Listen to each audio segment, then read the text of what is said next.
KXAN's Beneath the Surface investigation finds at least 30 drownings in Austin's Lady Bird Lake from 2015 to 2025, most involving intoxicated men near Rainey Street and the downtown waterfront.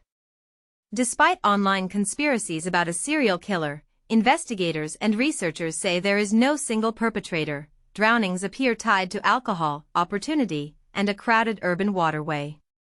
Of the victims, 11 had blood alcohol content above the legal driving limit, 0.08%, and 6 were above 0.20%. The average age was 34. Many cases were ruled accidents or undetermined, with toxicology limited by decomposition and testing windows.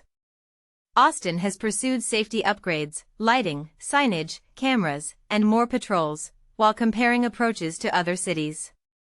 La Crosse's Operation Riverwatch and UT student-led initiatives are cited as models. A Rainey Street camera remained offline, and funding and political will continue to shape progress. Family members' stress prevention must go beyond symbolism to save lives.